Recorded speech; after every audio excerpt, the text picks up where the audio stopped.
Hey everybody, welcome. I hope you're doing well. How is everybody doing today?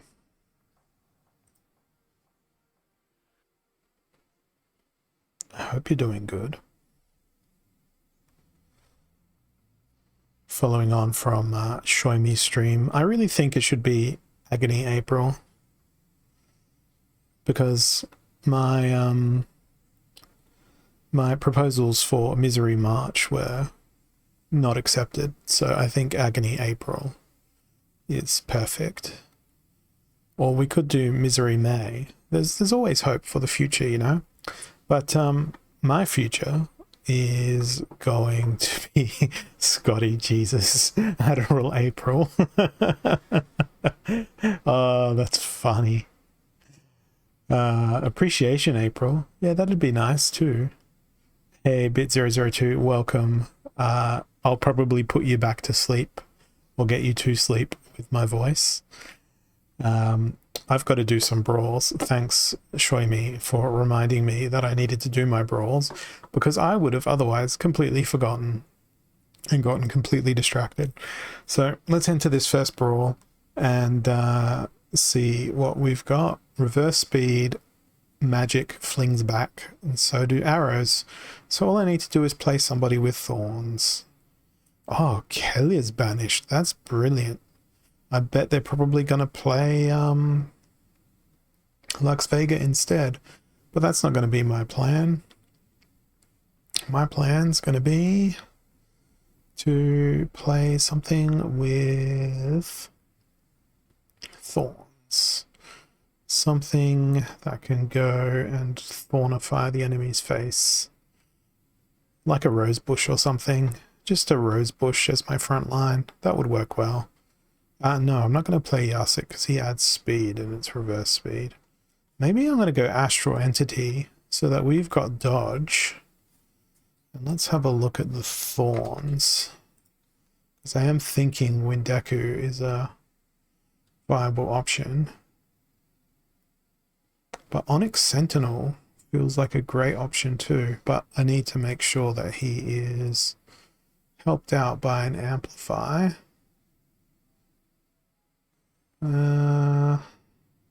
Let's go with a ranged amplify, but they're still going to be impacted.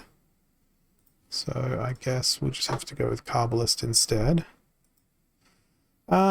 If people want to stream snipe me on my brawl battles, then that's okay. If it's any indication, I don't think anybody has, because in my last couple of brawls, I've been winning more than I've been losing, so I'm not too worried about that. But if people want to be dishonest, then there's nothing I can do to stop them from being as such.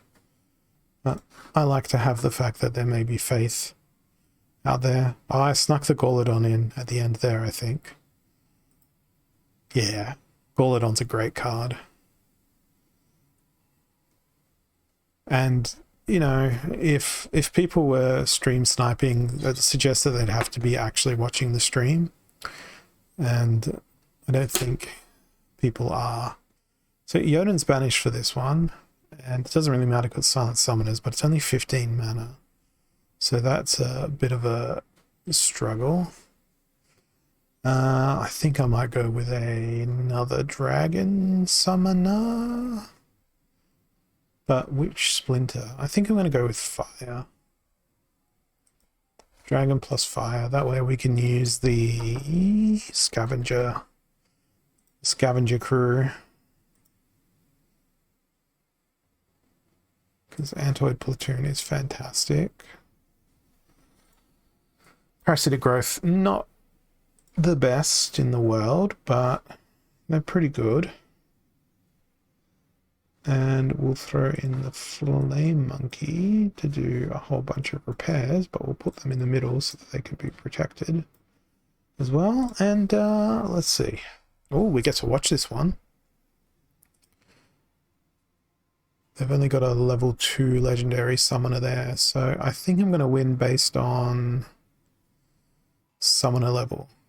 It appears my opponent has entered the wrong fray, or at the very least the creature availability that they've had is not ideal for this particular battle rule. So, nice easy win.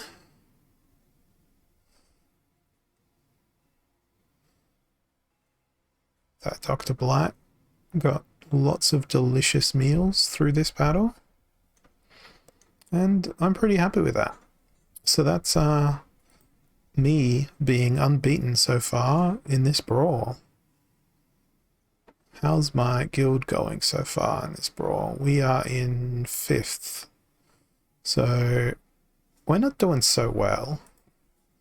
It's my job to turn that around. Okay. Target practice. Everybody has snipe, but it's also return fire. This feels like a good opportunity to use martyr. Unfortunately, Quora is banished, but the enemy can still use Quora, so I'm really glad that everything has snipe. But at the same time, the summoner availability is going to be pretty poor. May as well go for the minimum mana. I think I'm going to go with death, because death has a large variety of snipe, including a gladiator who has snipe. But if everybody has snipe, why does it even matter? Maybe we want a gladiator who doesn't have snipe. What are our bloodlust options?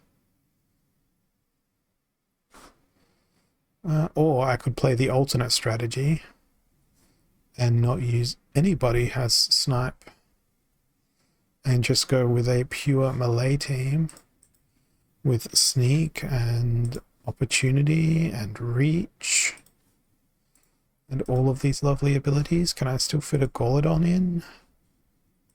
I can. What about 2 mana creatures? Oh, look, there we go. All melee, all the time. Go. I don't know if I can beat Trials. Trials is a pretty good player. Alright, now I get the home ground advantage. Oh, this is perfect for someone that like a Quora.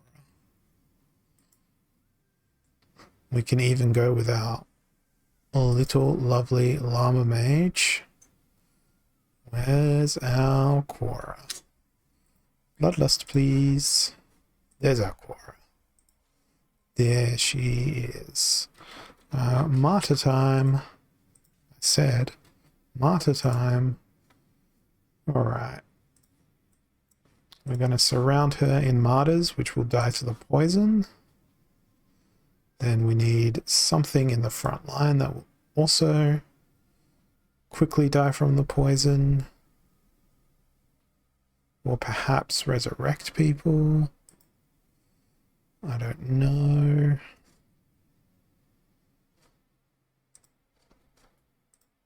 Is there anyone? Yeah, Chaos Agent could be fun. And then 2 mana, who else can quickly die? We'll go with the Halfling Alchemist, because then when they die, they can do a good old redemption. That could be fun. And then we'll throw in the Fungus Fiend and hope that our opponent doesn't bring other stuff. Alright, next battle. We can't play kitty. Rise of the Commons, equal opportunity, unprotected. Feels like good battle for, I want to say, dragon, because we can use Vraz. Who else has some good opportunity? I think I might go life. Yeah, I'm more banking on the poison killing people instead of the Quora. That's the ultimate plan, at least.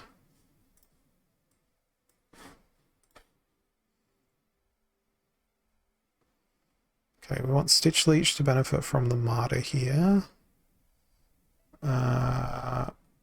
Mark's Rat and Vraz. We should probably reverse that order. What else can we play? Oh yes, of course. The ultimate in cards, Captain Katie.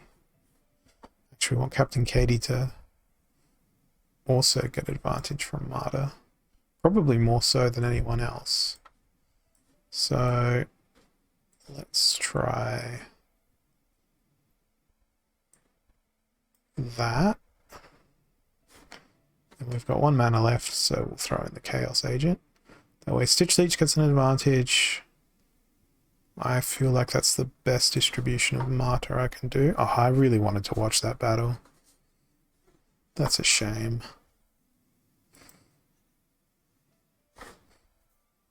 And what about this one? Everybody has Blast, but Jotun is kicked out, so it doesn't really matter. Odd one's out, Fog of War. Okay, so we want focused fire as much as possible. I'm thinking that blue Splinter is the way to go here, because we can use that Blast Shield. It's a pretty nice and cheap Blast Shield, but I think we need more than that to succeed. More than a single card at the very least. Focus. I don't want to focus. I want to be whimsical and blurry. Somebody said Dread.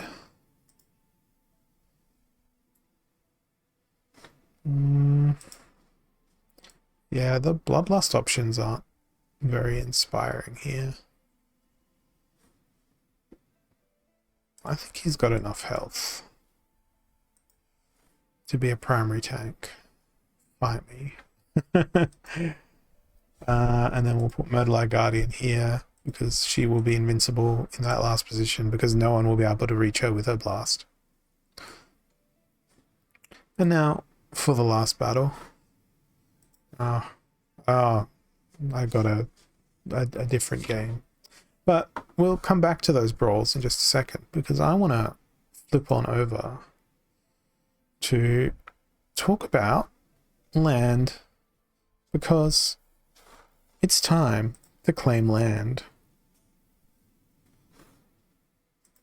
So it's time to claim tract. When middle? I don't know when middle. Claim tract. Deeds registered. Wonderful news. Okay. Now, we are going to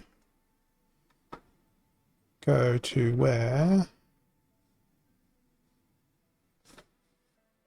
to do stuff. We're in 51. Here we go. We're in 51. Ooh, someone's already unsurveyed. I'm not telling you if it's testnet or real. No, this is testnet, because I want to see what surveying process is like and what this experience is like. So there's a swamp. Is that a legendary swamp? It's in the adjacent thing. Ah, that's the keep. Cool, a keep in a swamp. I wonder where my keep's gonna be in this little thing. Yeah, sure, I'll sell these plots on the testnet. I'll sell them for real DEC. Testnet plots for real DEC. Any takers? No one? Anyone? Nobody? Oh, what a shame. It was a great deal. Okay, so let's see what this interface is like. in terms of doing the surveying bit.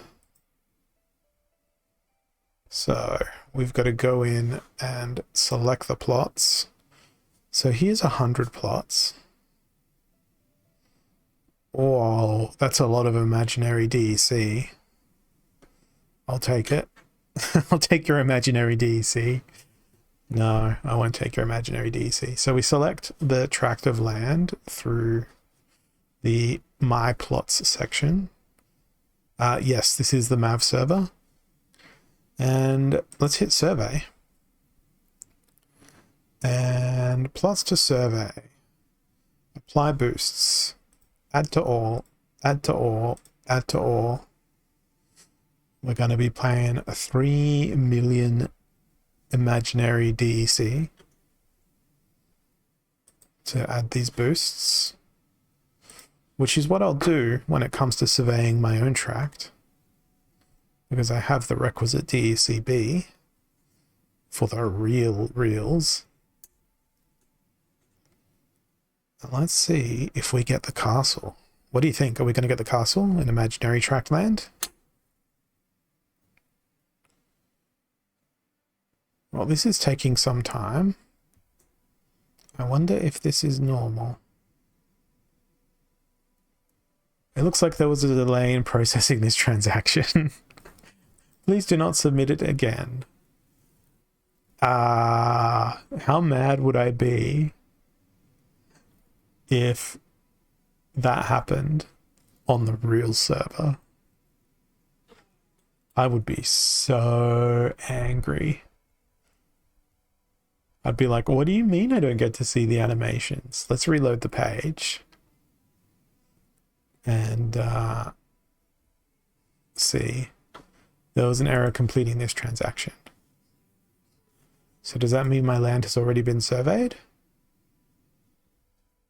Survey stats. Oh, it says it's still unsurveyed, so let's spam the blockchain on the testnet some more. Add to all. Confirm. Confirm. Go. Last night you could only do one plot. I don't know if they fixed it. I haven't been following Mav chat. I was at work all day. And I was at work all day the day before that. And the day before that. And the day before that. That's the joy of having a full-time job. You have to be there all the time. But then the joy is also getting paid. Right. Maybe we'll have to survey these one at a time. Thank you, Walk the Grid, for helping us investigate this. Let's add all the boosts and go. Work 3 part-time jobs. I don't know if I could do 3 part-time jobs. If this one also fails, I'm going to be very sad because I wanted to see what land was like and have whale noises play in my brain. Were you guys here when I was on Rick's stream the other day? I heard that when I was talking, he was playing whale song in the background. Oh, there was a delay. That's a shame. There was a delay. He didn't even tell me he was doing that until afterwards. Gonna try again. Gonna keep on spamming it until it works. But in the meantime, we'll go see what happened to this other battle. It's Lorna versus Yasik. And Lorna is me. If Almo does a good job, which he won't because scattershot, I might win. I've still got to do one more of my brawl battles. But I think this one here is going to be a loss. Unless everybody has to fight Almo. And then Almo just magic reflects his way to victory. Which is extraordinarily unlikely, as demonstrated by that defeat. But back to the guild battle. Brawl. There's one more to enter. And what have we got? Melee Mayhem, Equalizer, and everybody gets attacked in order. And we can play any summoner we desire, as long as it's from water, life, or death. So, I believe this is one for Jared Scar. Who are we going to play Jared Scar with? I feel like it should be Grandmaster Wraith. This way we can also play 2 Bloodlust creatures and be super tanky obnoxious about it. It's a shame Captain Katie loses her snipe. I kind of like the idea of a Bloodlust healer. So let's use her. Do we though? Yeah, I like the idea of a Bloodlust healer. And then we'll throw in Brightwing. I'm so glad I got a gold foil Brightwing. Oh no, we can't throw in Brightwing. There's not enough mana. Oh god. That's not the fun levels of fun I anticipated. I guess we go with Stitch Leech then. And then a 0 mana Speedy Boy.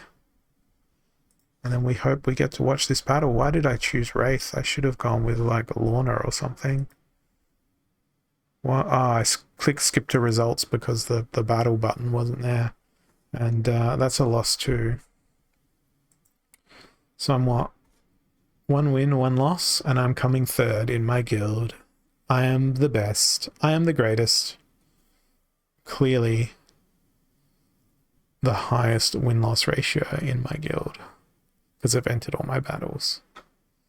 Alright, let's go back. There was an error, there was an error, there was an error. Ah, maybe I need to do it without the boosts. Maybe it's the boosts that are making it break. Let's see. Oh, it was the boosts that were making it break. Great, wonderful. So we got a forest. It's a natural forest, and it was common. Okay, so we kind of broke this tract then for claiming, because now we're not going to get the guaranteed amounts. But hey, that's fun. We'll survey 99 because one of them ain't free. And then hopefully we'll get to see some fancy animations and stuff. And apparently there's a couple more tracks in the collection here on the test server, so I can do it properly the next time, maybe. But what I might also do is go through and look at my actual land plots that I've claimed in the game. I've got no regions in the real game.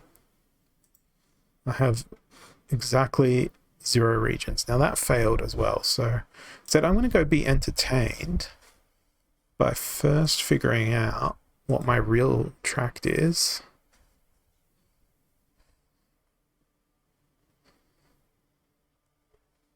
So my real tract is in region 40. Tract 8. So let's go look at region 40, tract 8. And, we'll do that shortly. We get to click the flippy game. There's an occupied forest. That was common. This is fun. There was an epic. Although epic bog sounds really, really pointless.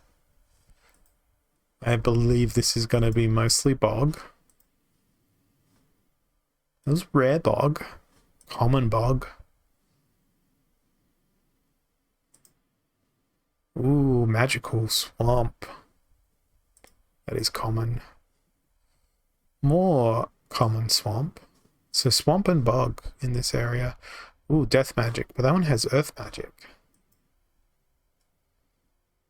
Occupied common. Nice. Where is the keep or the castle? So, ooh, here's an epic. Pretty nice experience here. It's just like opening card packs, except I believe each of these doesn't have any multiples. It's genuinely one per card. Another magical swamp. Oh, here it is. It is the keep of that tract. So we found it. We found that precious tract. It looks like there's a bit of magic here. A bit of river. This one actually seems like there's a nice variety of splinter resources and splinter requirements, as opposed to it just being river with river magic and green with green magic. Although you'd be pretty upset if you got a river that had fire magic on it. It's like, what am I meant to do with this river? There's fire magic on it. Oh, plains with dragon magic. That sounds awesome.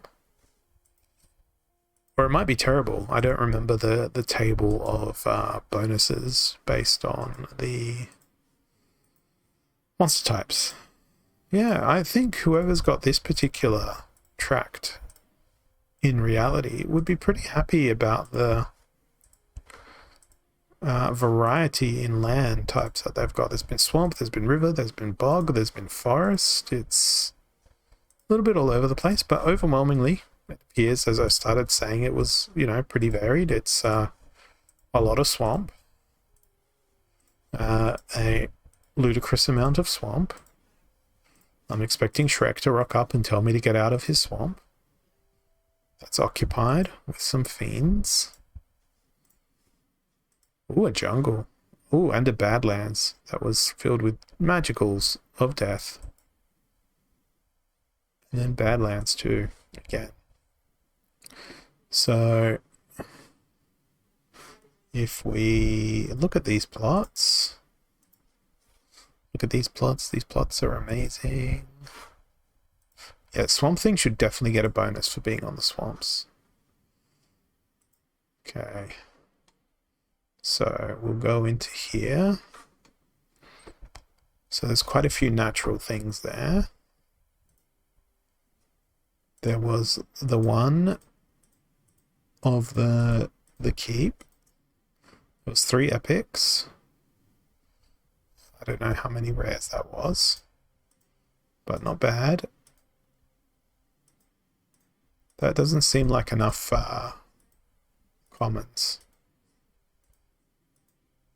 Because just taking away the commons...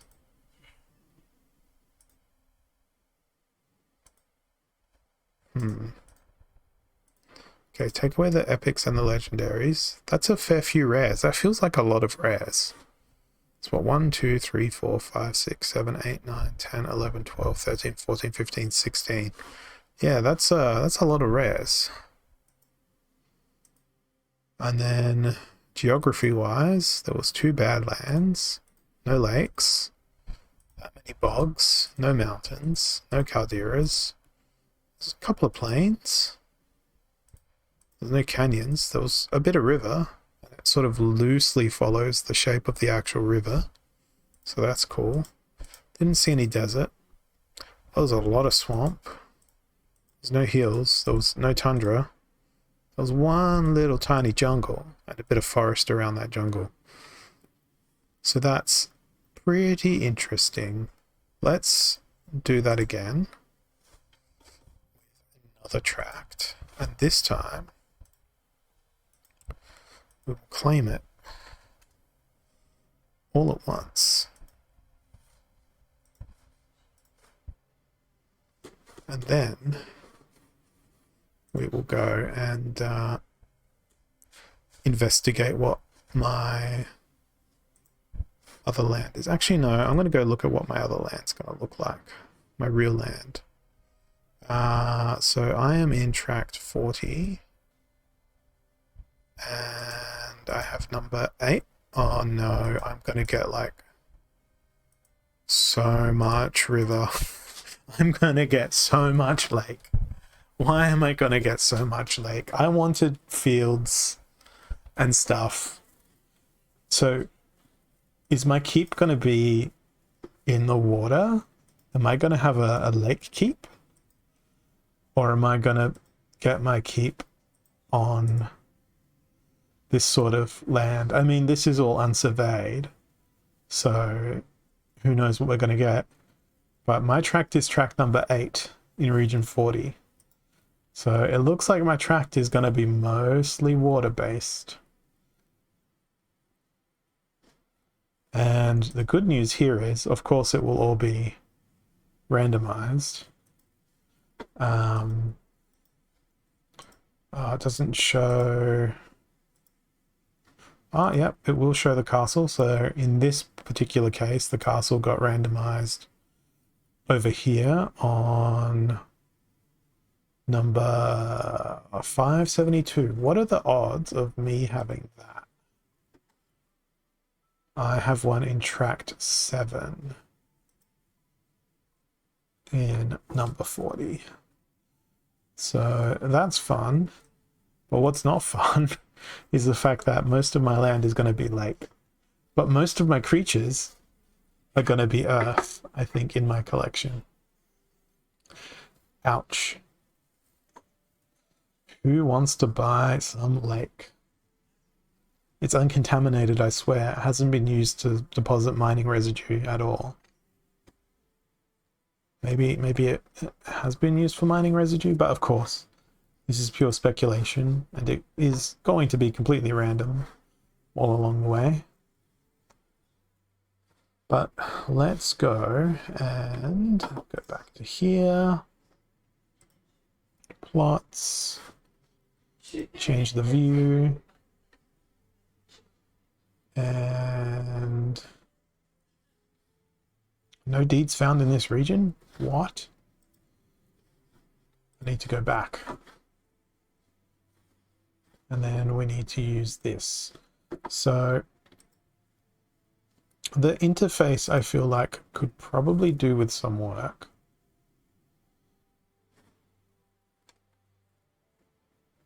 So we need to go to region 51, hey? Region 51, then we'll go to this, and then we want tract 6. Now we'll select all, and we'll go survey, and we'll hit confirm. And we'll get to do this all over again. And we'll see what we get. Will I have ports or oil wells? I don't know. I don't want to really get oil out of the lake.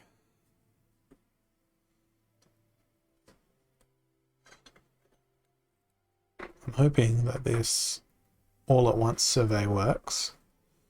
I mean, 99 was pretty good, but I want to do 100 at once. And I really hope they fix the bug before they launch so that we can actually use the survey boosts. Because it feels like they're going to be pretty important, and that's exactly what I saved my DEC for. Well, it said it failed, but then hey, here we go. Ooh, mountains. Lots of mountains.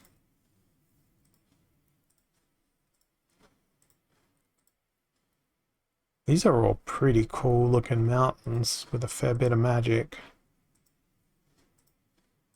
I want a castle on the mountain.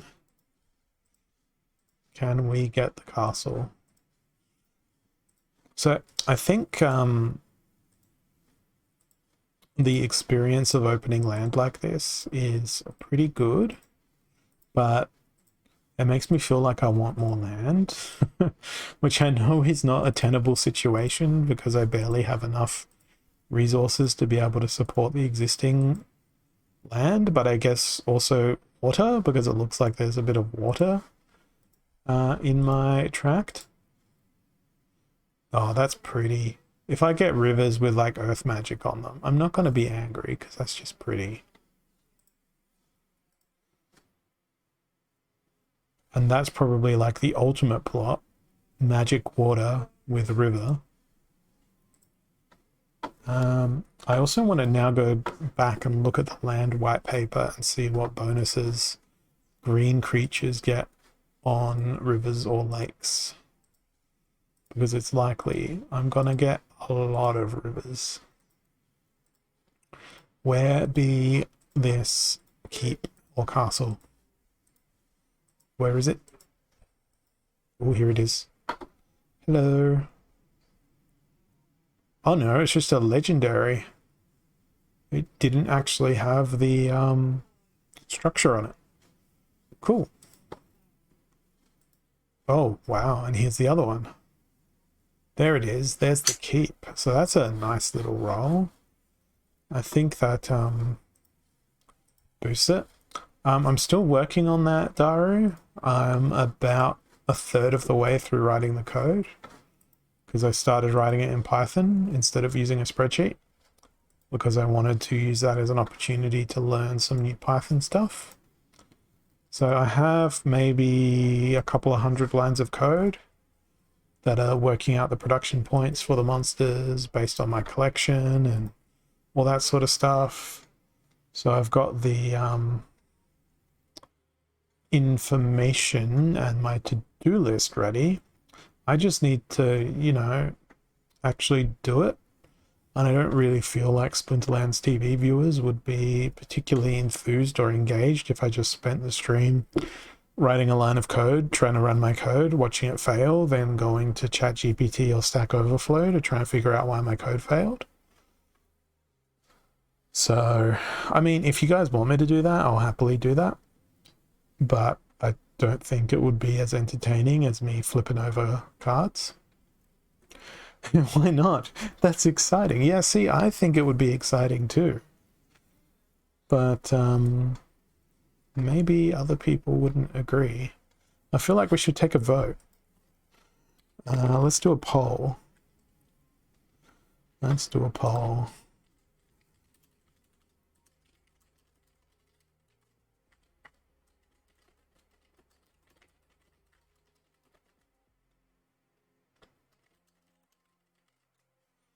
All right.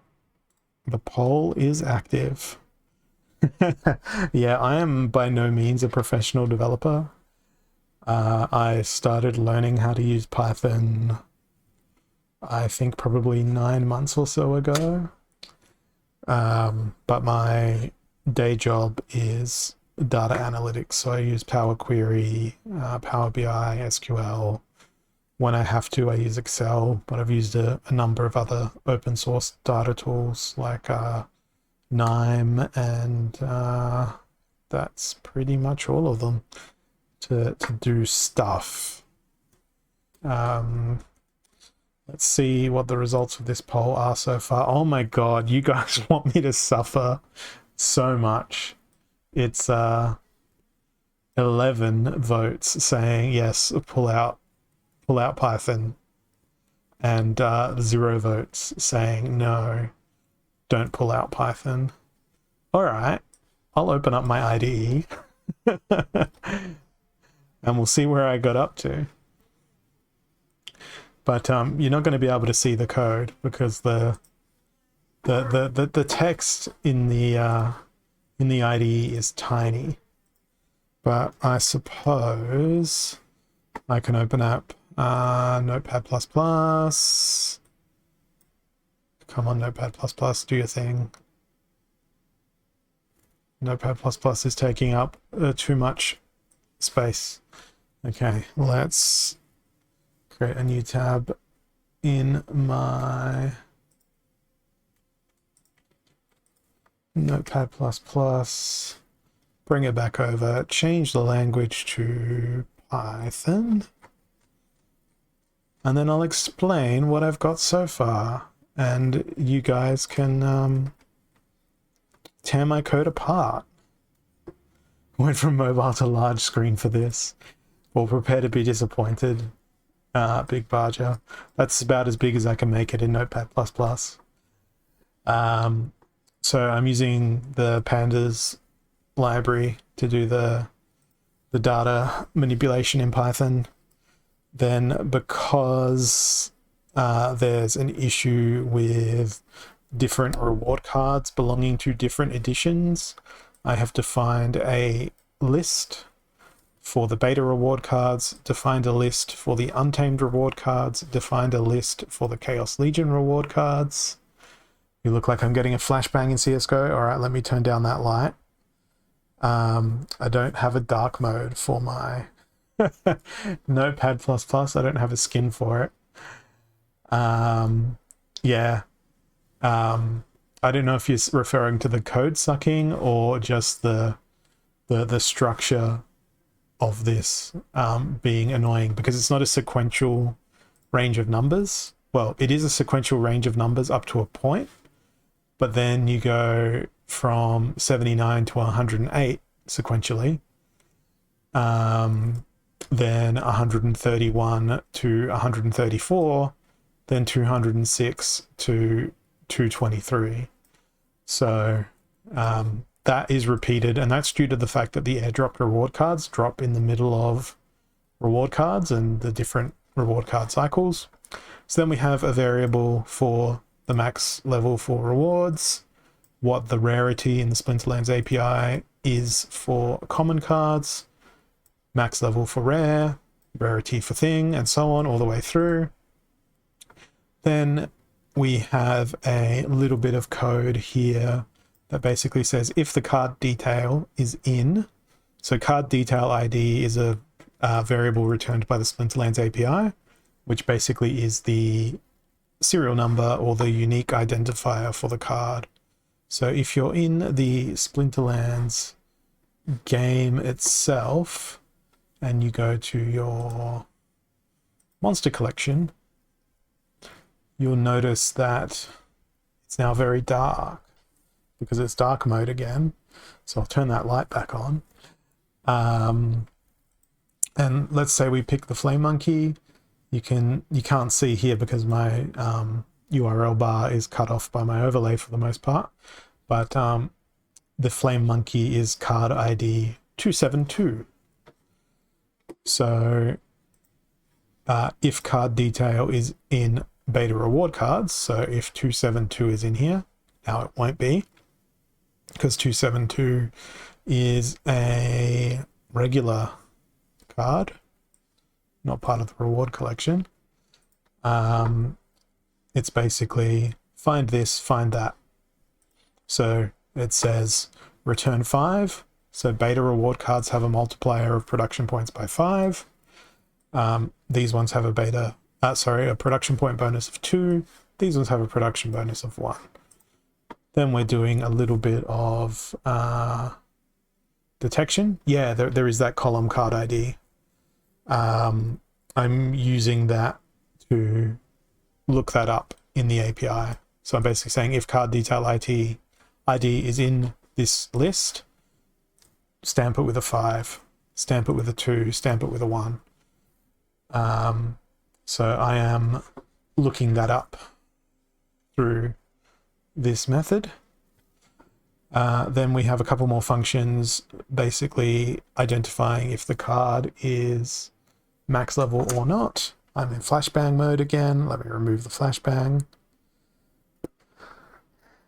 You see, I don't even know what a PS hash table is, so I'm clearly not a developer here. I've hard-coded my username, going in and grabbing it from the API, then normalizing the JSON to PowerShell. Okay. I was like, Photoshop? Photoshop has tables? What is this? Because my other job, apart from my main full-time job, is photography. So I'm like, what? I can do tables in Photoshop now? And then I go to the card API to grab the details from the card API. Then I throw away the columns that I don't want anymore. Then I do a join to basically go from my collection, join the card IDs with the card info from the API. I expand the columns to get all the stats info as a standalone list. Then I do some mapping. So if it is a common, it has base production of 1,000. If it has rare, it has base production of that, and so on and so on. But if it's not a max card, then it has base production values of this, taken from the land white paper. And then I've done the same thing for gold. And then I have got another join to map based on the reward edition. So that bit here calls the function that's written up here, which is what all of this prep work was all the way up here. Then there is an edition boost for the regular cards, which is based on if they're alpha, beta, etc., etc. Then I basically combine these two edition boost columns. So I'm doing this as two different functions. Then basically going, right, these two columns, combine them together because half of the columns will have values, half of the columns won't. Otherwise, if I try to do it all in one function, it will basically overwrite the thing. Then I throw away a whole bunch of columns that I don't want. Then I go and iterate through rare cards, common cards, then rare cards, then epic cards and legendary cards, do a check to see if they are at max level. If they are, it gets a max level stamp.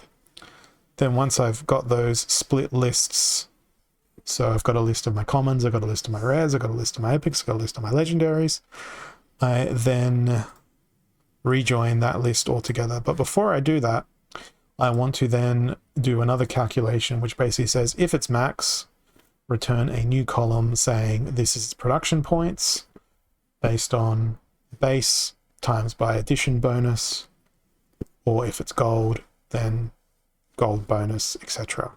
So there's a bit of extra logic that I need to do there. So split gold, if max, retain gold max production value. If not max, multiply XP by base production unless addition is alpha or beta. Then I need to do different logic for that. So I need to do that for gold cards, then do that for regular cards. Then I want to make another column to multiply the terrain boosts against the color, so I can go, this card will be most effective on this type of land or that type of land.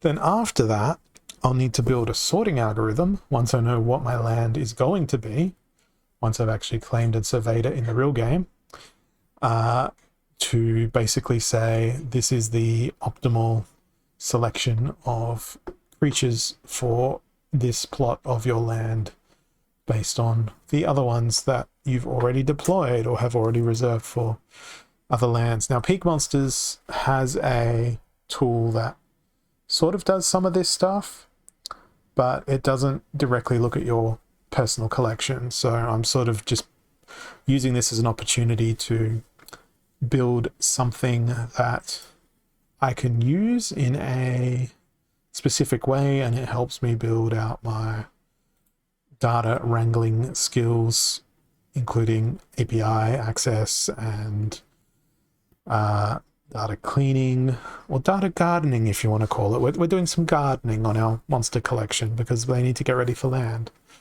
because they're going to do gardening on land. But do I think it's going to be worth it to combine cards to get higher production points? I've already done that.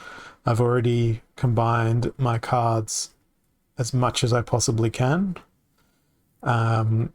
to either round levels or levels where they're usable in a particular league or they get a critical ability. So my most productive creature, according to the Peak Monsters calculations, is my Alpha Frost Giant, who has 15,000 production points. Then I've got an Alpha Naga Warrior. So you can see that Alpha cards are certainly the ones that have the highest production. And then there is my gold foil legendary from Chaos Legion, which come in as the next most valuable. Then I've got a gold foil rare, Betamax, and so on. So being able to sort by the production power on peak monsters is really useful, because I can do something like click, scroll down.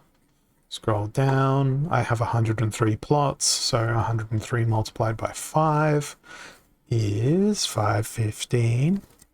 That's quick maths. That's easy maths. So I basically just scroll down to get 515 monsters. Which I don't know if I scrolled far enough. That's only 179 monsters. Don't worry, you'll be greeted shortly by a wall of Uraeus.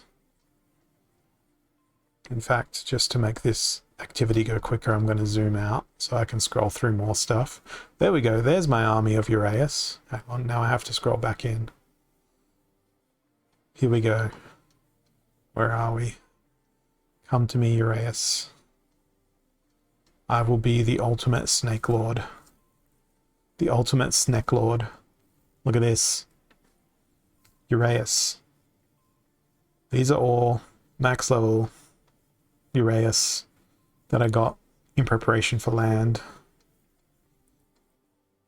I'm still scrolling. They're still max level. Send help. Send snake repellent. And then finally we get to the bottom of the Uraeus after scrolling through every single one of my plots. Every single one of my plots is going to have a Uraeus on it. I have 103 max level Uraeus, specifically for land. This was part of the plan. It was always part of the plan. It was always going to be the plan. Because I live in Australia and we have snakes. Uraeus saw. Yeah, it could be Uraeus saw. But yeah, there's not every single card in my collection is going to be at max level with max production, but those that do have high levels of production. I should name my area something to do with snakes. I don't know if we're going to be able to name our tracks at the very least. I think region owners will be able to rename their regions, but I don't know about us humble tract holders like myself.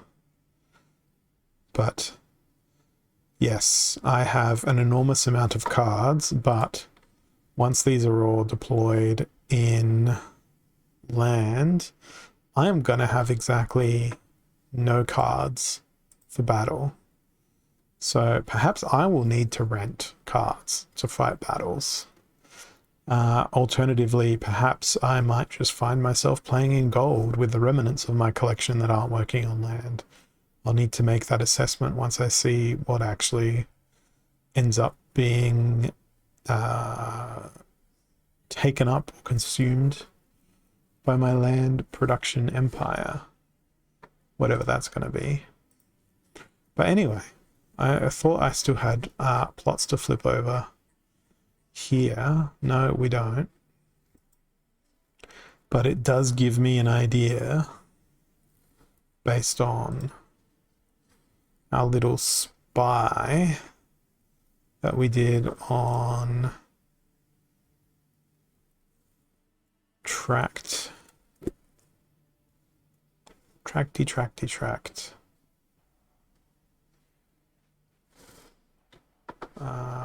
We want this. So we're in tract 40. Region 8 is what I have. So region 6 has been claimed here on the test server. But this is region 8. So I'm going to get lots of river or lots of lake and very little plot. But having said that, this guy who's claimed on the test net got some swamp, got a lot of river, got a lot of lake. In fact, he got pretty much entirely river and lake with a little bit of swamp. Oh, there was a plains in there somehow. Which one is region 3? Let's go have a look. Are you in region 3, Big Barger? So region 3, that's unsurveyed for now. Oh, but that's cool. We've got the land breakdown type over there. So let's go region 40 again. So in region 40, it's 25% chance to be green, 33% chance to be water, 21% chance to be life. So 1, 2, 3. I guess this is going to be tract 40, region 40, tract number 3. Up here.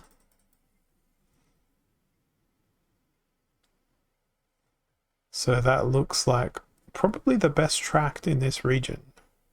Actually, no, I think this one here. That one or this one might be the best tract in that region. These top 3. Hoping for a lake house? Yeah, that'd be nice. I think I'm going to have many lake houses.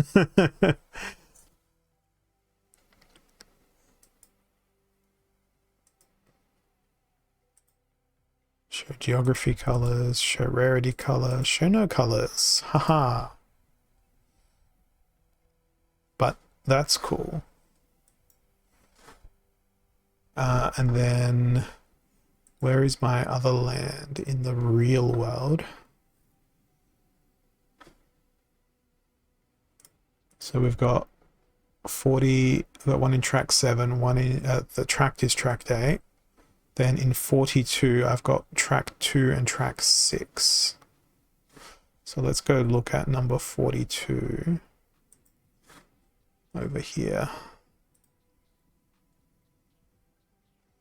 So I'm guessing that's 1, that's 2. So I've got something over here. Wow, this looks really pretty. And then 1, 2, 3, 4, 5. I guess that one's going to be 6. And I've got one somewhere over here. So here instead, I might get some other stuff. Who knows? All I can say is it's gonna be interesting. And that leads me to wonder how the proposal is going for the land surveying thingy. Okay, well, I'm really hoping this one passes because I'm planning on claiming and surveying all of my land pretty much immediately. Whereas I'm going to wager that the people who are against this proposal are not planning on surveying their land immediately. So I'm going to go have a sneaky look and see who is not a fan of progress. That's going to be my statement for the day. That may be controversial. So we have a stakeholder, Vuktis, with 9.2 million SPS. Now, I don't care how many whale sounds Rick makes when I'm speaking, but 9.2 million SPS is true. I don't even know if that's whale. That's like the planet Jupiter. That is a gas giant compared to how far I'm going to have to scroll to get to my name.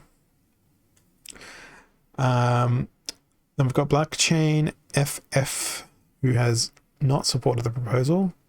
We've got a whole bunch of people who have. I mean, it's going to be really interesting to go see how much land these people hold that have not supported the proposal, because I would imagine that some people are voting in their own interests.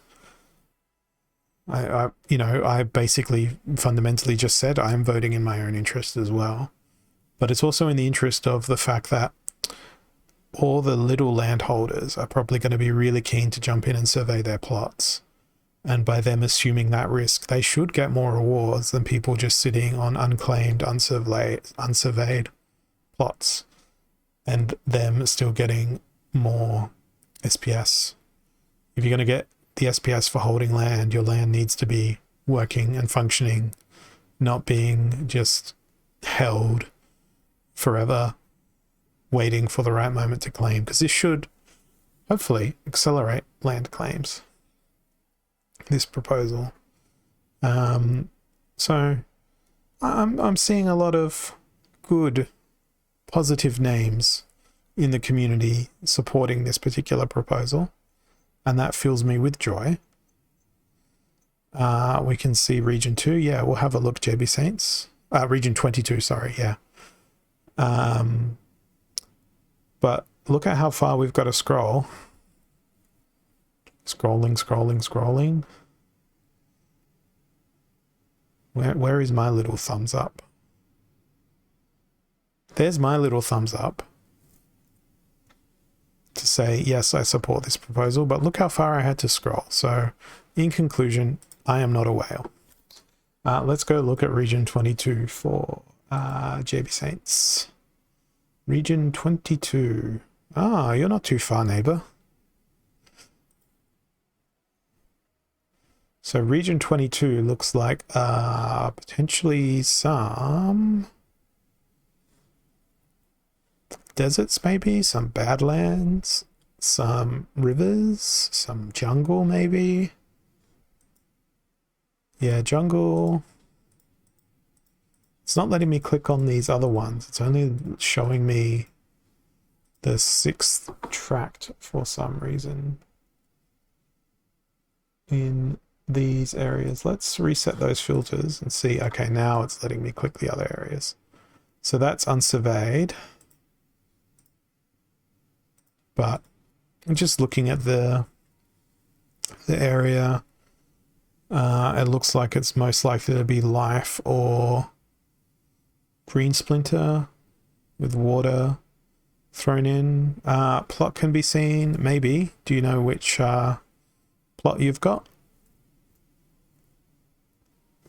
And which tract it is in? Yeah, I think like being able to zoom in more would be like the artist's actual nightmare. Considering with extra details that will change based on what people will build. So 1, 2, 3, 4, 5, 6, 7, 8, 9. So I think you're going to get jungle. Track 9, plot 34. No, this one, that's 37. No, you are probably going to get a... Well, there it's surveyed as a jungle. But it's in the middle of the water. So it'll be interesting, and of course it will all be RNG'd. But I think you're probably going to get a river or a lake, I'd say, given the geography of this place. I don't know whether to be disappointed or happy about the fact that I'm likely to get water. How many totems do I have? I've got totems. I don't have enough totems. Region 13307. 13307. Exploring Praetoria with Holozor. 133. Well, this hasn't been divvied up into tracks yet. But maybe some plains, maybe some jungle, maybe a forest, maybe a mountain. Who knows? But it's a cool name, Ravenwood. I feel like let's claim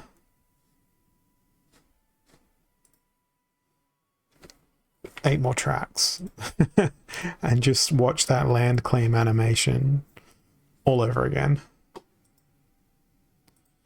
How did we get our totems?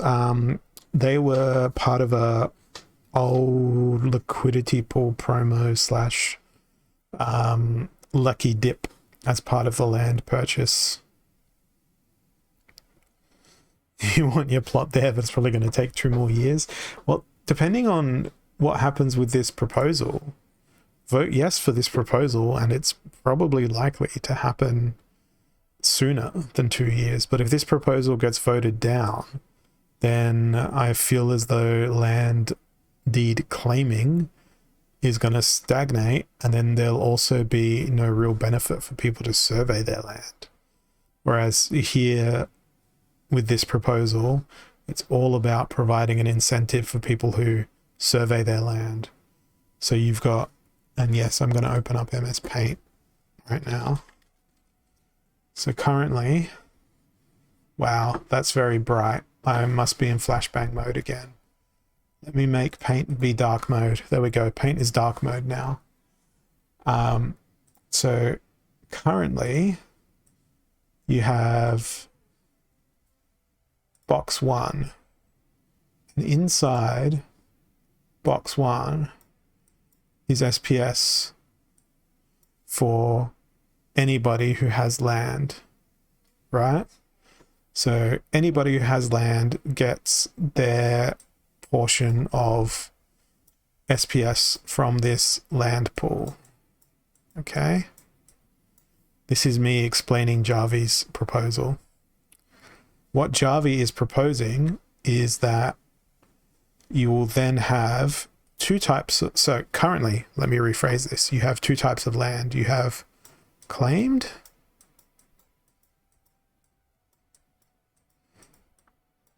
and you have deeds. So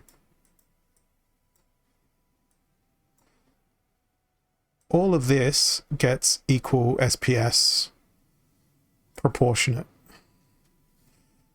right? So it doesn't matter if it's a deed, i.e. unclaimed, so people haven't claimed it on the map, or claimed, people have claimed it on the map. It all gets SPS out of this pool regardless. What Javi's proposal is doing is you'll have 3 types of land. Okay, so you will have deeds, which are not yet claimed on the map. I've put deeds with 3 E's because I am good at spelling. You will have claimed land,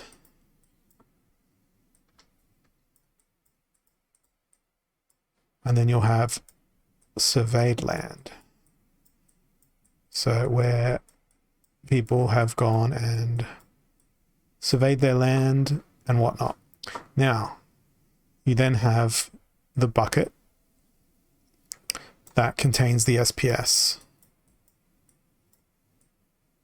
Under the current proposal, that land bucket is distributed to people just because they have land, right? But under Javi's proposal, the only people that are going to be allowed to get SPS out of that bucket is going to be people who have surveyed the land. These people who are holding deeds and have claimed the land without surveying it, won't get SPS. So my view is the people that are surveying their land, participating in the land gameplay, should be entitled to that SPS bucket. These people who are just claiming their land but not actually surveying it should get no additional reward, in my opinion, for that. So if this information does not convince you to vote yes for the land proposal, then I don't know what to say to you. I should work in the creative team. Well, I do have a master's degree in visual art and design, but I'm clearly not using that master's degree in this simple infographic. Is that SPS bucket the same as when it gets mined? Yes. Yes, Big Barger. So this is all the SPS in the white paper, which is designed for people who are mining SPS on their land. So yes, it looks better than Lily. So I feel like this should be a clip of the week on the town hall so that people can actually vote yes to this proposal. But I feel like the proposal will end before the next town hall. And I don't believe that this is clip of the week material. So we pay for miners, so why should folks who don't participate exactly big budget? If they're not participating in the survey period and they're just sitting on claimed deeds or on deeds themselves, why should those people get SPS? And my opinion is also for landholders who are like, but I have a region, I need to get 30 million DEC, or I have a tract, I need to get 3 million DEC. How long have many region and tract holders had to prepare for land? How many town halls have region and tract owners listened to where there's been information saying that there'll be SPS required to have your monsters work on your land, and you'll need to build stuff on your land to get the most stuff out of your land? It's one of those things. Well, that was the last vote on the proposal, but if we go and have a look at the white paper, the original intent of the land proposal, bear with me here, I think this is going to be the right tab, enter flashbang mode.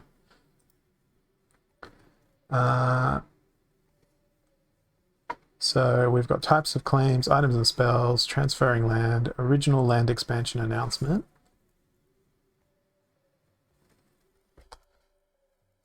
Close the light off, and now let me turn the light back on again. Control F. SPS. Is SPS mentioned at all in here? No. Okay. Links. Gameplay. I know it's somewhere in this page. Splinter shards. Here we go. Earning SPS. Control F. Land. Okay, so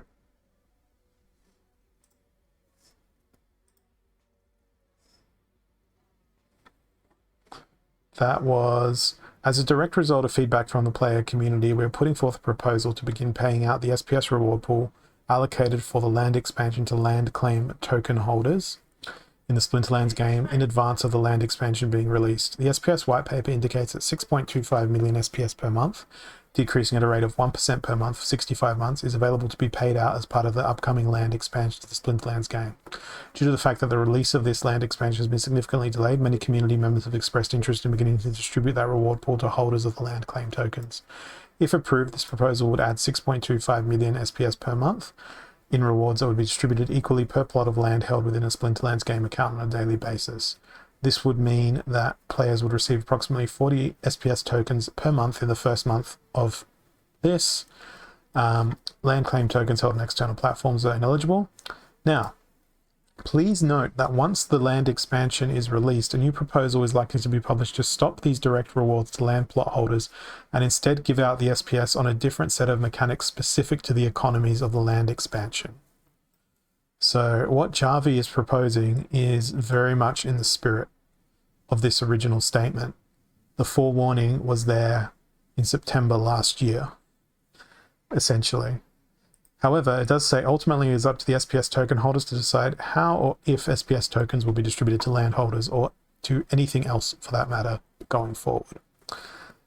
So I am in complete and total agreement with Jarvie's point of view that people who are participating in the latest gameplay version of this, aka the surveyed land,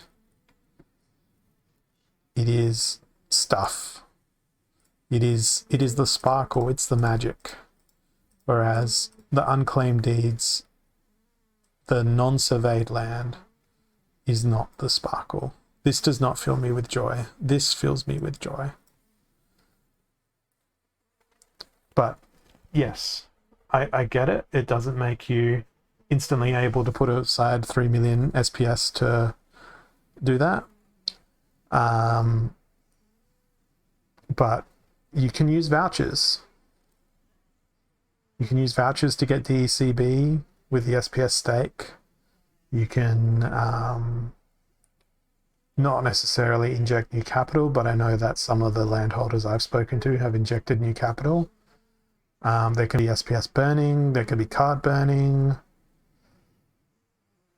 I feel as though there are many options, and any option that is made always comes with a sacrifice.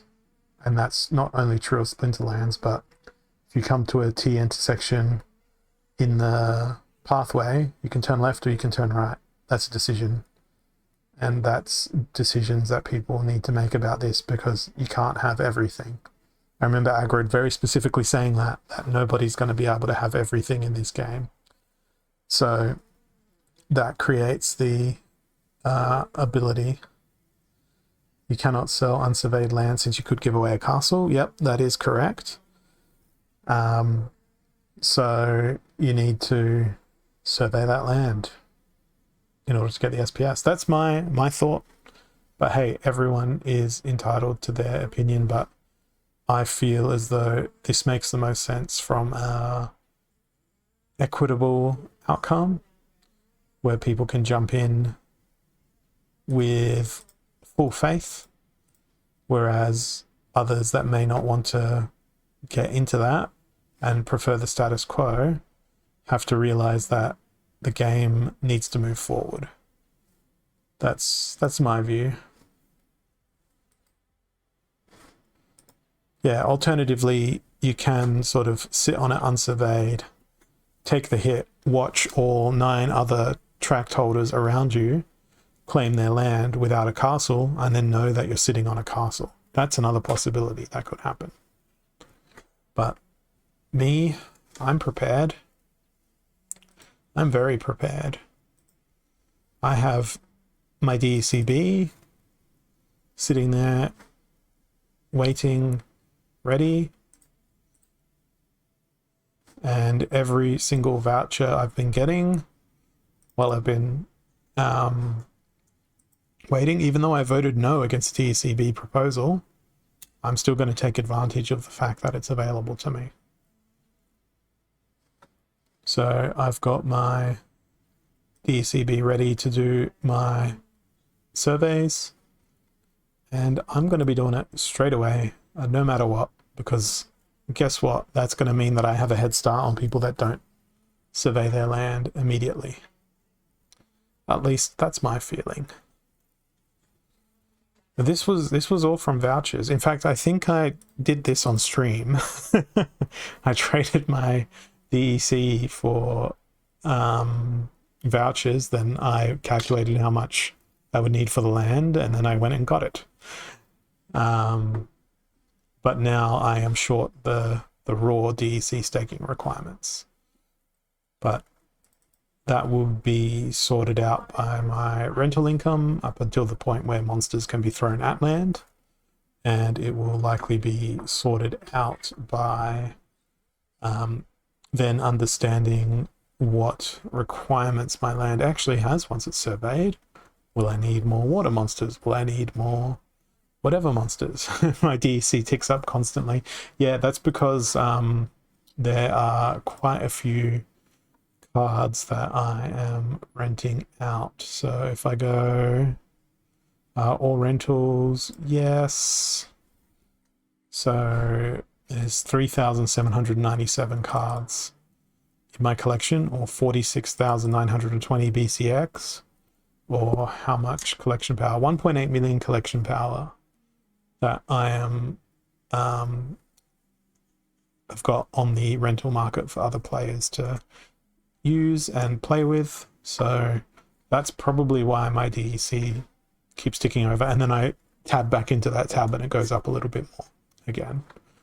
But that's something that's been happening for quite some time, and I've always done that with the knowledge that one day a lot of those monsters are going to need to work on land.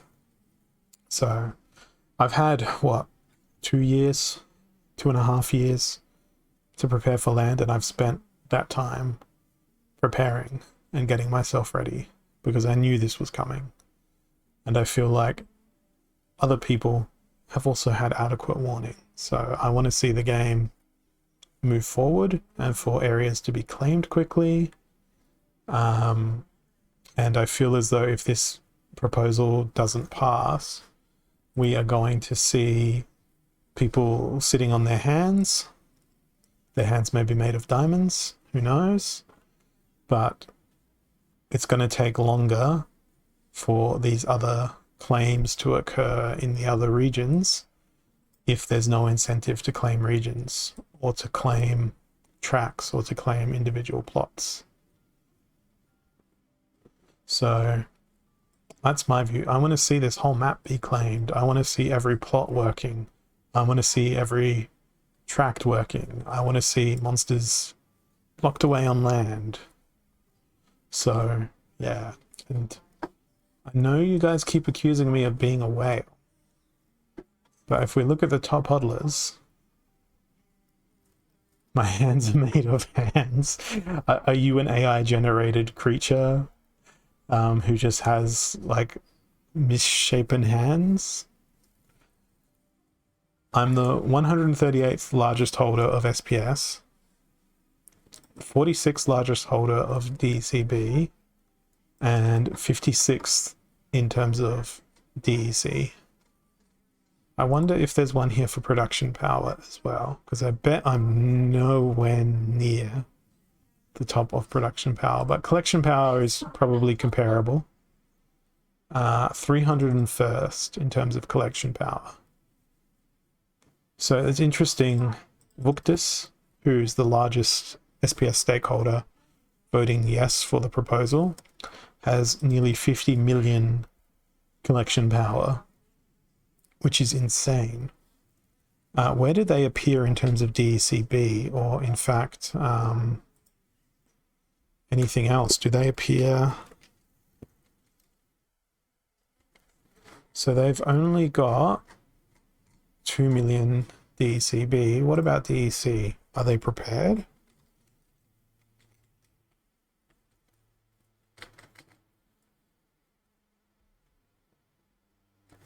What list is this? They have about 10,000 vouchers.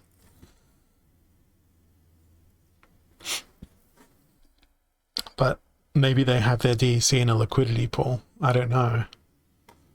But Javi has 12 million DEC. That's a lot.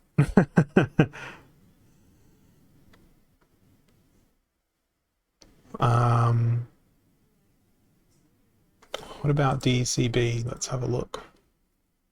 Javi has the most DECB, so Javi is prepared. Bybro is prepared. Cryptomance is prepared. Michael B is prepared. SPS Whale is prepared. Lots of people are prepared. Yabba P. Matt seems somewhat prepared with 20 million DECB.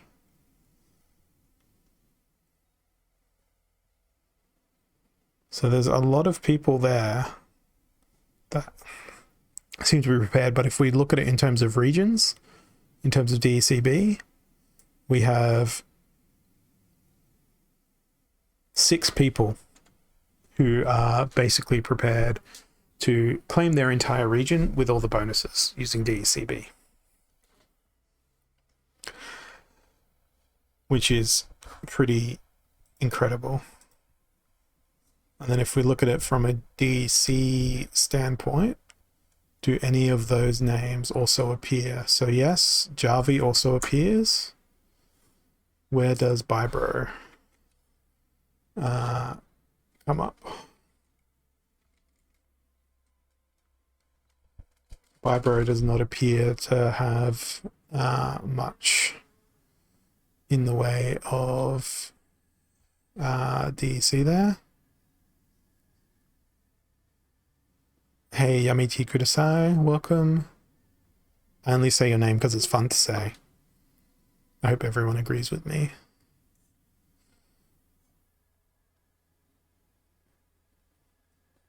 What's the value? The value is you get to then build on your land later and build mines and do stuff. Oh, what's the value of that? 33 million? So 33 million DCB.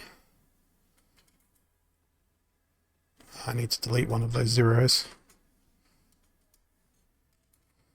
Would have been how many vouchers? 165,000 vouchers.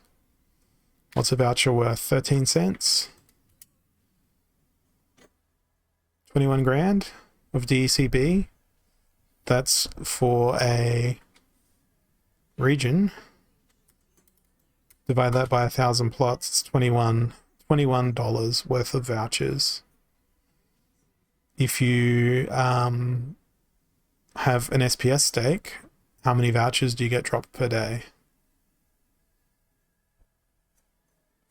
That is the question I have. You get quite a few vouchers. What's another source of vouchers? Validator nodes. Who has validator nodes? I don't have a validator node anymore. I sold my node and just got more SPS. Because I wanted to get more SPS to get more vouchers.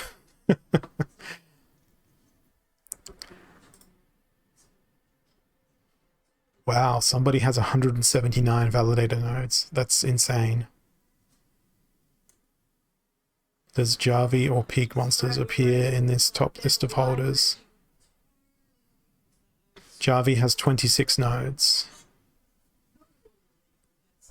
So how many SPS do you get from a node? But who will validate the validator nodes? SPS holders will validate the validator nodes because they are the ones who will elect and kick out the node holders. Nodes. Now this one here is the test server.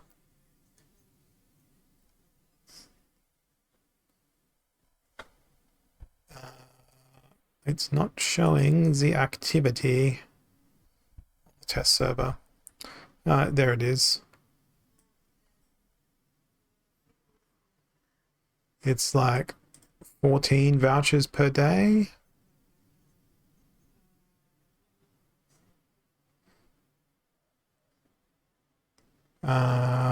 I think the best source of SPS currently is battles.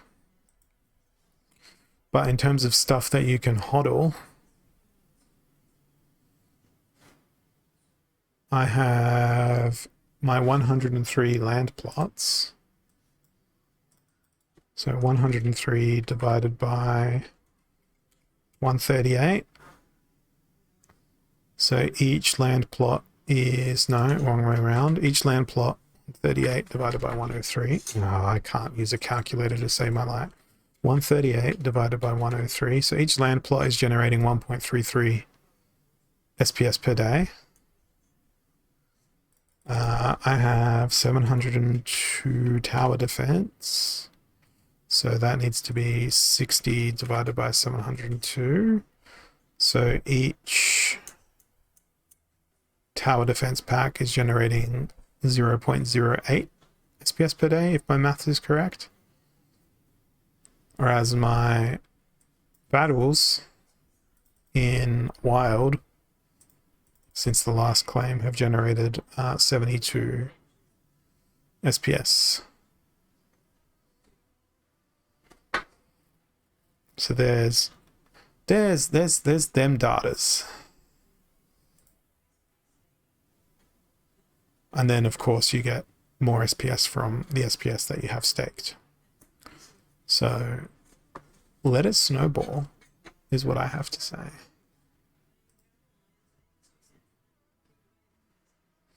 Let it absolutely snowball.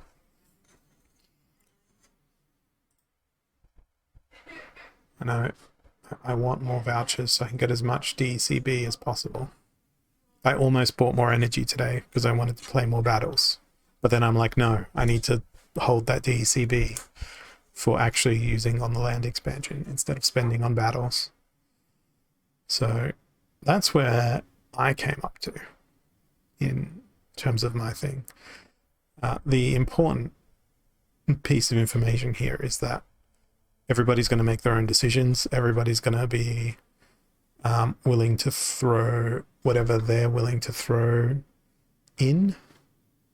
And all I've got to say is I had several years to prepare for this, and I have spent that time preparing.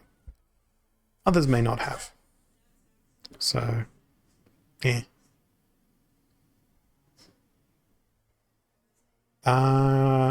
I bought 5,000 Chaos Legion packs. I probably bought a few thousand alpha packs. I probably bought a few thousand beta packs. I probably bought a few thousand untamed packs. And I bought my tract. So I don't know what that all comes to, but the wonderful thing is all of this information is available on the blockchain. I just can't be bothered going in and digging to find it. I know that on the Splinterlands Discord, there is a bot that tells me how many packs that I've purchased. 1 second, let's see. Stats for me.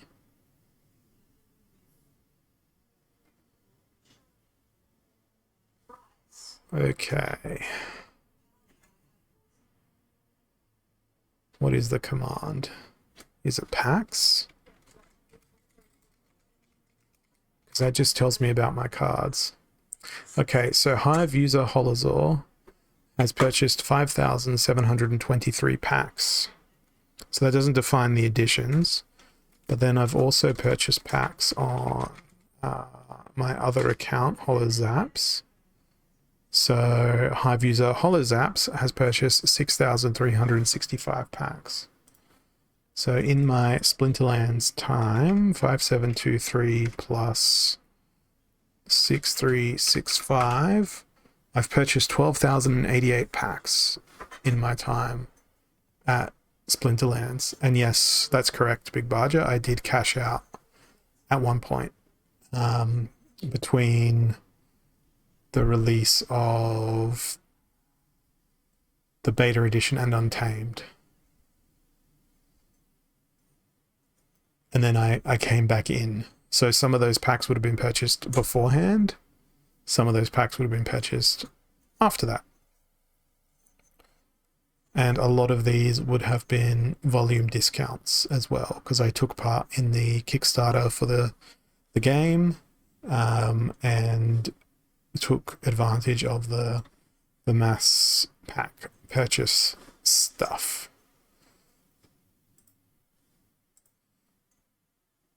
But yeah, I basically have played this game for 5 years. And I don't travel, generally speaking, so I don't do holidays or anything like that. I don't have any ridiculously expensive hobbies, and I will spend my money how I want to spend my money. And apparently it's been a lot on Splinterlands in the past. Am I having a moment of realization of how much money I may have put into this game over the time? Am I having buyer's remorse? Possibly. But am I going to stick around and see what the land expansion is going to be like? Yes. Am I going to keep boring you with streams every week as long as Rondon continues to tolerate my presence here? Sure. But the important thing is I'm still having fun. Are you guys having fun? Or in the names of the new edition, are you not entertained in terms of the new rule set? There's so much depth in what Splinterlands is putting on the table. It's something that has definitely not been done in gaming before, and I'm interested, and I know what would make you a lot more entertained, Daru, is me sending you one of my lands. That would make you incredibly entertained. I beat you to the punch there. But I thank you for always being here to lay down that punch. Because it's amazing. So yes, that is the world we find ourselves in. It's a world full of decisions and choices. And I am sad that I won't be able to share. I won't be able to share my daily rewards, which are probably full of sheep. We need a Splinterlands card that's sheep themed, I think. We've got the bear. We've got like scorpions and stuff. We don't have any farmland animals. I want to grow some sheep on my land.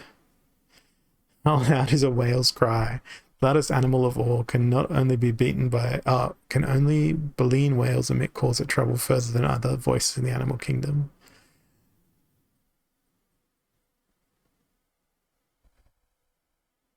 Yeah, it's the same situation around the world in terms of cost of living and all that sort of thing. I haven't put any additional funds into Splinterlands for quite some time because I too have my cost of living pressures. I've just tried to manage my collection and manage my gameplay to try and get the best possible outcome based on what I have. Chickens? We need we've already got a chicken.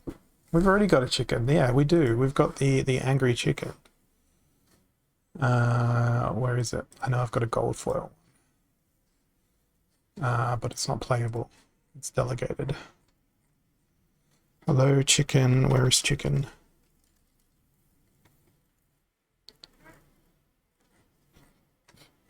Is it not called a chicken? Is it not a rare? Oh yeah, it was a rare, not a common. The Furious Chicken. I was using the wrong filters. We have a chicken. I feel like this makes me want to do a tier list of farmland animals now. Okay, Giant Rock does not exist on farm. Exploding Dwarf, does it exist on a farm? No, maybe as a worker. Let's go through. I'm pretty sure you'd find spiders on a farm, but I'm not sure that they would be your primary purpose for having the farm. Unless, of course, you lived in Australia and you were trying to farm spiders. I don't know why you'd want to farm spiders for. Maybe for their silk? Can we farm spider silk? Is that something? Can I do that with my land? Can I just put spiders on there and farm their silk? I think that should be an option. You definitely won't find Cerberus on a farm. Probably not beetles. I'm hoping you'd find exploding rats on a farm because you wouldn't want any rats on a farm. You'd want to explode them away. So yeah, that's acceptable. Eternian Brune is kind of a llama, so you could have llamas on your farm. Hey Garlic, we are going through monsters randomly and thinking of what animals could exist in the Splinterlands farmlands. So far we think spiders exist and llamas can exist there. Maybe serpents too, because they're a type of spider, right? Why are you hearing ants? Oh yeah, you can have ants on farms. You can definitely have ants on farms. You could even have an alien ant farm, right? Are you back from Japan yet, Commander Garlic, or you're still over in Japan? So I've enjoyed seeing your posts from your time over there. Oh, you're home? I feel like a holiday that short in Japan is pretty difficult to see everything, but you guys are so close from the Philippines to Japan, whereas everything here is... Sorry to beat you there, Dr. Alistair. Can we search the cheapest cards to production points yet? I don't know if Peak Monsters have implemented that feature. Let's go to the market. Let's go to compare. It doesn't look like you can do that via... Oh, yes, you can. Production point. Best production point to cost ratio. Naga Assassin is your winner. So you can do that from the Peak Monsters market. Use the compare mode on the top right hand corner. And there is compare by best production point to cost ratio. So it looks like the reward rares take that title for now. But that's listing individual cards as opposed to the collection. So you need to buy down this list. I wonder where gold foils come. I'm scrolling quite a while down now. Yeah, I think those gold foils got rallied by the announcement of that white paper.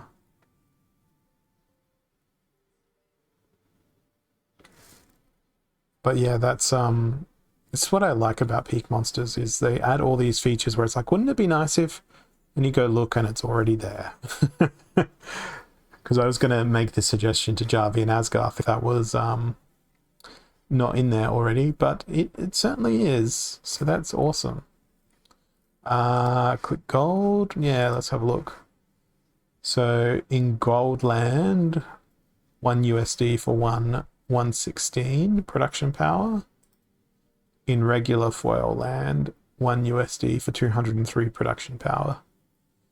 So them Naga Assassins are the most productive, and they're really useful because they're dragon as well. And I think they're the ones that sort of have these neutral values. I can't activate both foils at the same time. Don't FOMO, just JOMO. What's JOMO? Jump on malicious.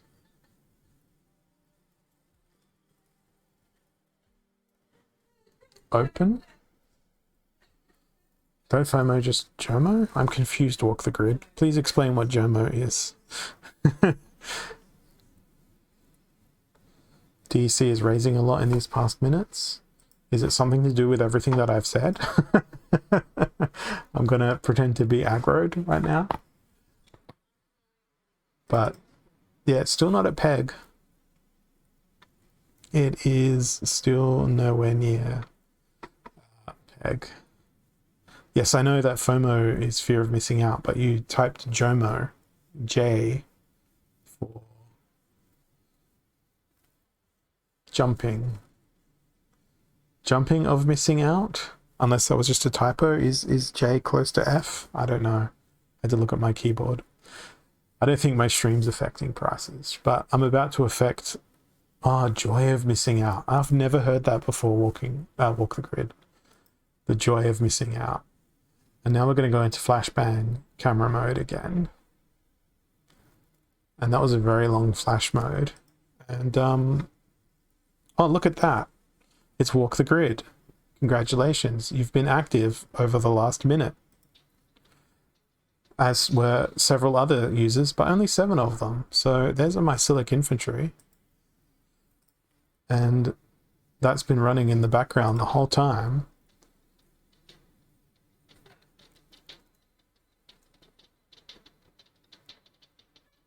This is taking too long, Lich Death.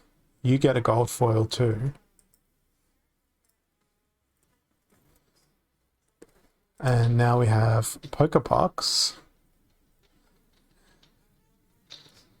You don't get a gold foil, but you get a lava launcher. And now we've got Debit. Oh, it is Quickfire.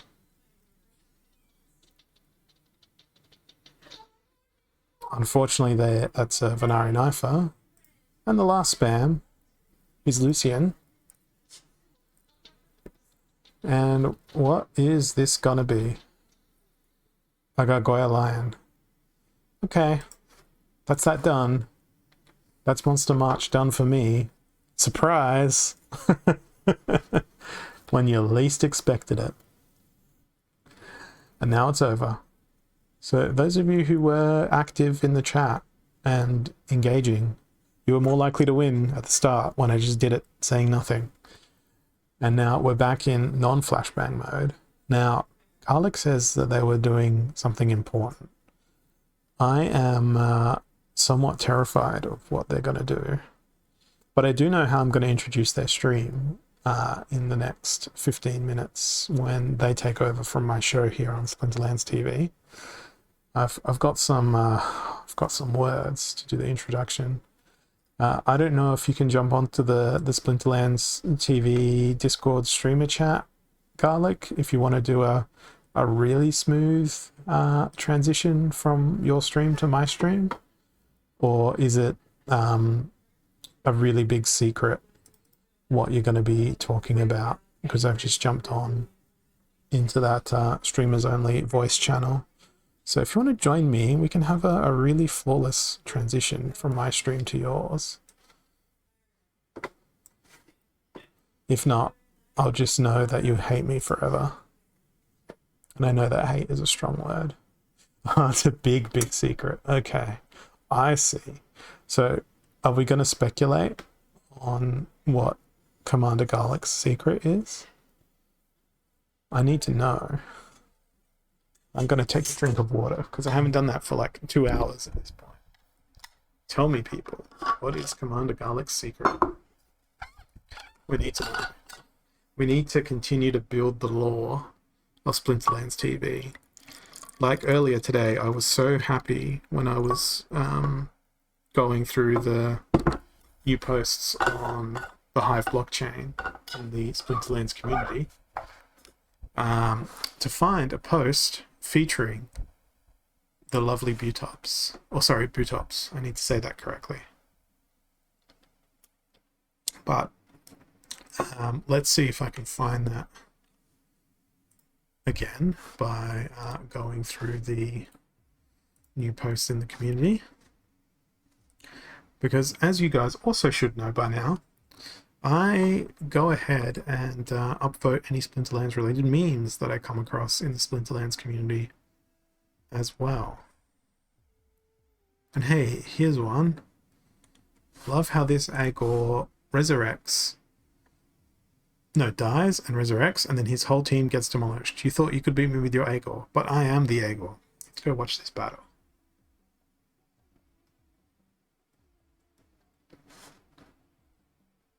There's double Agors. That's going to be interesting. Where's the Resurrects? There's a Resurrect over here. Yeah, I feel like it's a no-brainer that top's going to win. But that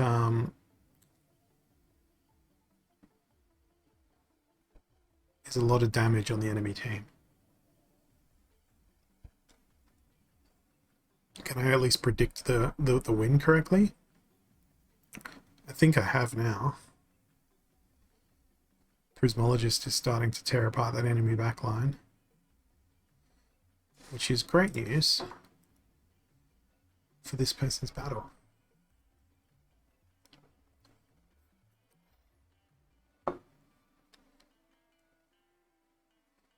Yeah, that's a really good win. But there's what, 1, 2, 3, 4 heals. So 4 heals going into that single card.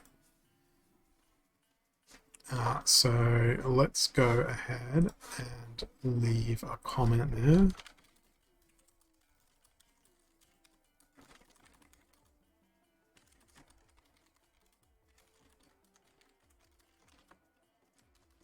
What if they had a creature with affliction? That would have been horrific. But they didn't. So they made a Splinterlands meme, they shared a battle, they get an upvote. Boom. But that's not what I came to this area of the world for. I came to this area of the world to look for the Butops challenge, the almighty hill giant entry into the art contest. I might have to do a control F here.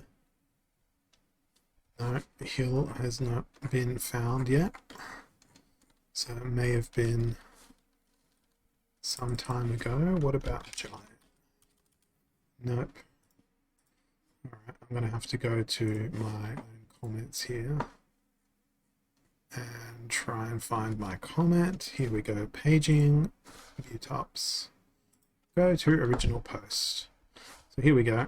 Here is the Splinterlands art contest entry by Cado Shamanera, who made a Butops fan art, or rather a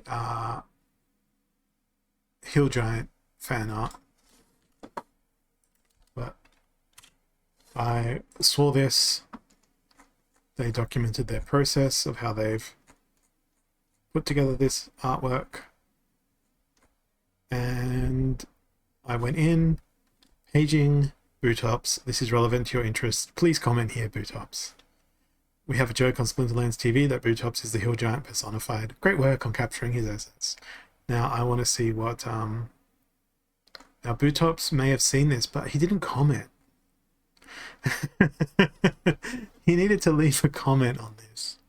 So everyone who's in with the Butops curse needs to go to this post and leave a comment to help encourage the artists who put this together, because they need more encouragement. It needs to be a spatula instead of a club.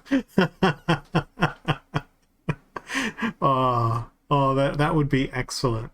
That would be excellent. I feel like our friend Commander Garlic would Photoshop that in and no problem at all. Because then we could incorporate the Butops burger reference in as well.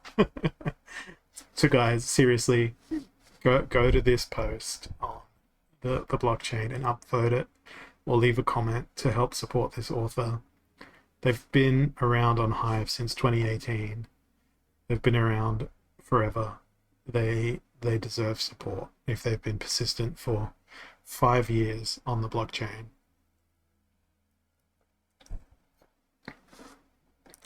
At least that is my view. But that is the world of Splinterlands TV. We have our own little family of memes here. We've got the hill, the I was going to call it the hilltop. The hilltop Butops, who sits upon his hill as a giant, challenged by no man. We've got me being Fernheart. We've got Jim burning Kelliers. We're building our own lore stories here, guys. You're part of Splinterlands history. Do you realize this? What other memes do we have? We've got Luthien and Ape accusing each other of being turds constantly, although I don't think that's very much canon in the Splinterlands TV lore world. But Daru asking for land is another bit of important Splinterlands TV lore. And Commander Garlic falsely proclaiming that he is my child is also part of Splinterlands TV lore. That is exceptionally false, and I will deny that until I enter the grave. But it's a little bit early to discuss what he's up to, whatever nefarious plans he's got baking in his oven for you all. And then, of course, we've just got such a good dynamic here. What else would you guys be doing if you weren't hanging out on Splinterlands TV? I need to know. I will show you video evidence. Oh my. So there's no rest for me tonight. I'm going to have to defend my case against Garlic his entire stream. This is not wonderful. I wanted to sleep tonight, Garlic. Now you're gonna give me nightmares. Because we've got Garlic having his introduction done by Uriel Magico as well. But the intro that Commander Garlic's stream really needs is, and feel free to clip this one, Commander Garlic, we now transfer live to leaked footage recorded right now of Commander Garlic fiendishly forging a birth certificate, trying to convince everyone that Holazor is in fact his father. That wasn't like dramatic Hollywood intro, but that's exactly what you're doing, I suspect. You're forging a birth certificate as we speak. Are you? Are you doing this?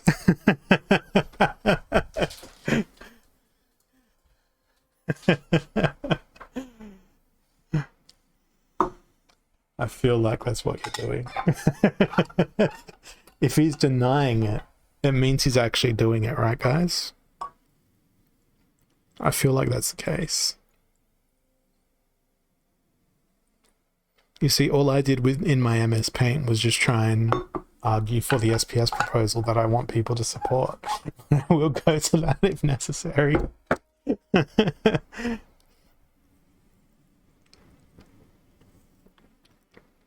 I don't know. I'll keep denying. I want to see what lengths you'll go to. Has he done an overlay with the beard? I don't know. Hang on. There we go. You can get a high resolution image now, Garlic.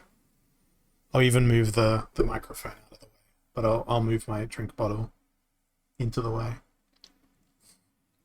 I want to see what you've got planned. I'm legitimately terrified. I fear no man, but that thing. I fear it. The Garlic. It's just chatting, Splinterlands TV style. What? What do you mean, Bootups? What have I done to you now? Why are you being called? Oh, I was just showing off the fan art that was made of you earlier. The Hill Giant. And then someone said that they should replace the club with a spatula to support the Bootops Burger franchise.